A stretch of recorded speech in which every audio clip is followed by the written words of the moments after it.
What makes a festival or a food tradition important to the world? UNESCO has an answer. UNESCO is the United Nations educational, scientific and cultural organization. It works to promote peace through education, science and culture. Every year it comes up with a list of intangible cultural heritage. This list does not celebrate monuments, it celebrates practices that people perform and pass on. Things like festivals, crafts, music, food and rituals that shape identity. Countries want their tradition on this list because inscription brings global visibility and a boost to tourism. This year, the festival of Diwali has made it to the list. It's India's most widely celebrated, one of the most widely celebrated festivals. Italian cooking has also made it. So why were these chosen? And what does this recognition mean for the countries involved? Here's a report. Every year, UNESCO releases a list that tells a global story. A story of living traditions. It is called the representative list of the intangible cultural heritage of humanity. It covers living heritage, festivals, music, crafts,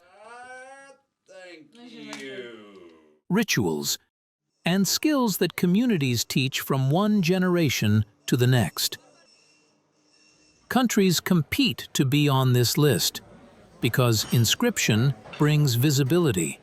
It signals that a tradition is part of humanity's shared cultural identity, and it can unlock support to help keep that tradition alive. UNESCO evaluates these nominations once a year. Nations prepare detailed files. Then, a committee reviews them. It examines the evidence and decides what joins the list. Every year, the list grows. So far, more than 800 items from 157 countries have been inscribed on the list. And this year was no different. In 2025, UNESCO added a set of traditions that stretch from festivals to food to music. The headline entry was Deepavali. It is the festival of lights and India's most widely celebrated tradition. Deepavali joins several other Indian entries already on the list, including yoga, the Garba of Gujarat, and Kolkata's Durga Puja. Prime Minister Narendra Modi lauded UNESCO for adding the festival to the list. Another major addition this year was Italian cooking. Italy described its cuisine as a mosaic of local traditions. UNESCO accepted the nomination and placed it alongside earlier Italian entries such as the Mediterranean diet. Other new entries came from across the world. Egypt's koshary, a daily street dish, made it to the list. So did Ghana's highlife music and dance. And Iceland's swimming pool culture. Switzerland's yodelling tradition also made it to the list, among others. Each entry reflects one of UNESCO's core categories: oral traditions, performing arts, social practices, knowledge of nature, and traditional craftsmanship. These categories help organize the list. But they also reveal something deeper. They show us that heritage lives in many forms, and this recognition can translate into real benefits.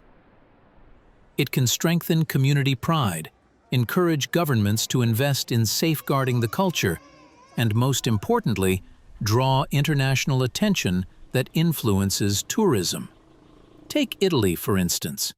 Industry groups say the UNESCO label could increase tourism by up to 8% within 2 years. China saw similar results.